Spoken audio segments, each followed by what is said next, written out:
क्या हो रहा है? कहीं तो जाकर के चुम्मा चाटी की जाती, कहीं गले लगाए जाते, ऐसी तो भारत जोड़ो यात्राएं हो रही है। हमें यह देखना, भारत जोड़ो यात्रा यदि आप चाहते हो तो यहां आकर के और इन सब लोगों की बात सुन करके और सरकार तुरंत निर्णय ले, कम से कम 50 लाख रुपए एक व्यक्ति को जोड़ो यात्रा चल रही है।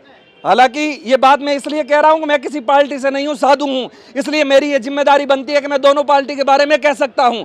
इसलिए ये बात निवेदन कर रहा हूं, भारत जोड़ो की बात ना कर रहे हो और यहां प्राण जा रहे हैं। भारत जोड़ो में देख रहे हैं आप, हम सब लोग क्या क्या नहीं कोई ऐसी परिस्थिति है जिसके विषय में हम लोग प्रसन्नता व्यक्त कर सकते हैं। शायद हमारे भारतवर्ष में यह पहली बार ऐसी एक दुर्घटना घटित हुई है और इसके लिए सभी लोग साथ में आकर के खड़े हुए। जीवन में मैंने कई आंदोलन किए, बहुत सारे धरने देखे, लेकिन पहला धरना ऐसा देख रहा हूं जिसमें 36 कौम साथ में आकर के ये कार्य कर रही है और सब कंधे से कंधा मिला करके इस धरने को सफल बना रहे हैं। ये सबसे बड़ी बात है और यही हमारी उपलब्धि है। इसलिए निवेदन सबसे ये करना है कि अभी तक आप जो धरने की व्यवस्था को देख रहे हैं बहुत शांतिपूर्वक हो रही है। हमारी तरफ से किसी प्रकार की ऐसी कोई भी टिप्पणी या ऐसी कोई घटना नहीं आई जिसके कारण कोई कहे कि भाई आपने अविवेक का थोड़ा भी व्यवहार किया हो, और इसी व्यवहार को बनाए रखना है। रही बात, ये लड़ाई ना व्यक्ति के साथ में है ना आम पब्लिक के साथ में। ये जो लड़ाई है, लड़ाई भी क्या है, ये केवल निवेदन है। और आप सब लोगों को ठीक ठीक पता है, कुछ महीनों पहले 2 मुसलमानों के लड़के केवल और केवल घूमने के लिए गए थे और डूब करके मर गए थे और राजस्थान सरकार ने 20-20 लाख रुपए दिए थे। और आज हमारे यहाँ ऐसी परिस्थिति हो गई कि हम लोग अपनी केवल व्यथा कह रहे हैं तो कोई सुनने के लिए तैयार नहीं। ये सरकार की तरफ से बहुत बड़ा भेदभाव है। यदि सरकार चाहती है कि सबको साथ लेकर के चल, इन बातों को देखने के बाद मेरे जैसे व्यक्ति को एक बात समझ में आती है कि सरकार की नज़र में वोट की तो बहुत महत्वता है, बहुत कीमत है, लेकिन मनुष्य की जान की कोई कीमत नहीं है। और यदि कीमत होती तो सरकार अभी तक निर्णय ले लेती। आप हम सब लोग जानते हैं कि थोड़ी सी किसी के लग जाती है और थोड़ा सा घाव हो जाता, तब भी कहा जाता डॉक्टर की तरफ से कोई नई बीमारी हो सकती है, कोई कीटाणु पनप सकते हैं। तो इस समय देखने की यह बात है, जो लोग अग्नि में झुलस गए हैं और जल गए हैं उनकी बॉडियों को रखा जा रहा है। हम सब लोग समझ सकते हैं कि नई कोई बीमारी होने की संभावना हो सकती है, नए कीटाणुओं के कारण नई किसी को क्षति हो सकती है। ये बात सरकार के समझ में क्यों नहीं आती है? सरकार को यह बात समझनी चाहिए और जो कार्य बाद में करना वो पहले क्यों नहीं करते हैं? आखिर धरना दिलवाना, रैलियां करवाना, बार बार कुछ कहना सुनना और अंत में वो निर्णय करना है तो अभी क्यों नहीं कर लेती सरकार? और बहुत कोई ऐसा भी नहीं, सरकार पर हम आक्षेप करते हैं कि भाई सरकार हमारे लिए बहुत बड़ी गाड़ियां दिलवा दे, हमारे लिए कोई विशेष व्यवस्था कर ले। सरकार से मात्र यही कहना है कि जिस परिवार में 6-6 मौतें हो गई हैं, आप लोगों को पता है सरकार को जब कभी भी सरकार का कोई बड़ा नुमाइंदा होता है, उसको यदि जुकाम हो जाता है और आप समझो सबसे बड़ी बात जाता है कोई बड़ा, अभी भारत जोड़ो यात्रा चल रही है। हालांकि ये बात मैं इसलिए कह रहा हूं कि मैं किसी पार्टी से नहीं हूं, साधु हूं, इसलिए मेरी ये जिम्मेदारी बनती है कि मैं दोनों पार्टी के बारे में कह सकता हूं।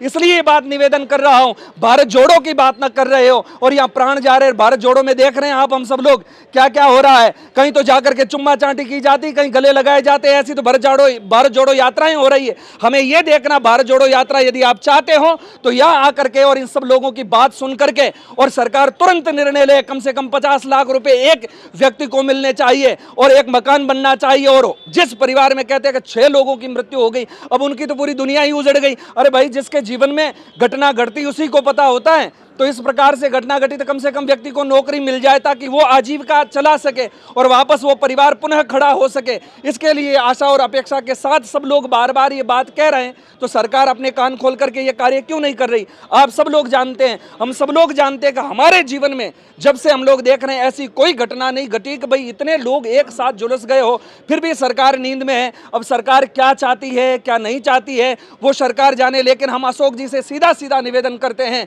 कि आप चाहते हो कि राजस्थान में शांति बनी रहे, आप चाहते हो कि हम जीवन में ऐसा कोई कलंक लेकर के न मरे, तो सरकार को चाहिए तत्काल निर्णय लेवे सरकार, और सरकार आकर के और अपने किसी व्यक्ति को भेज करके भी कहे कि आप इस आंदोलन को बढ़ाने रहो। सबसे बड़ी बात यह मैं कहूं कि ये केवल क्षत्रिय समाज का विषय होता तो और बात है, ये पूरे भारतवर्ष की बात है। परिवार के 7 आदमी गए हैं, 2 लाशें यहाँ हैं, आपके परिवार से 2 अंदर भर्ती हैं। ये बंदा है उमेश सिंह।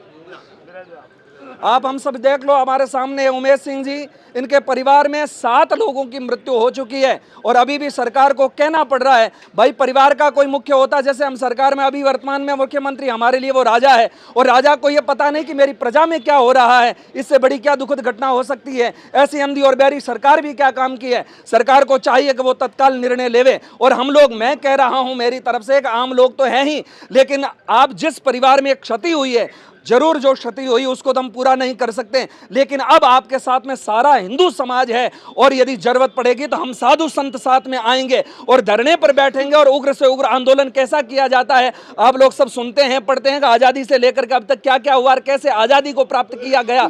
और आज यदि सरकार नहीं समझती है तो एक बहुत बड़ा आंदोलन करेंगे, जिससे केवल एक जगह, आज तो जोधपुर में हमारी बात कह रहे हैं सरकार तक पहुंच जाए, लेकिन हर जिले से और हर गांव से जब होने लगेगी तब सरकार की क्या हालत होगी, ये समझने की बात है। सरकार तक ये समाचार पहुंचने चाहिए। यदि कोई कांग्रेस सरकार से व्यक्ति हैं तो वो जाकर के जरूर कहे कि आज ऐसी परिस्थितियां घट रही, अभी भी आप नहीं आओगे तो फिर आओगे कब, और ऐसी सरकार क्या काम की। अरे भाई, जिस समय वोट लेने होते पैर पकड़ लेते हैं, हाथ पैर जोड़ते रहते हैं, बार बार आते रहते हैं और इतनी बड़ी दुर्घटना घट गई है, लोगों के घर खाली हो गए हैं।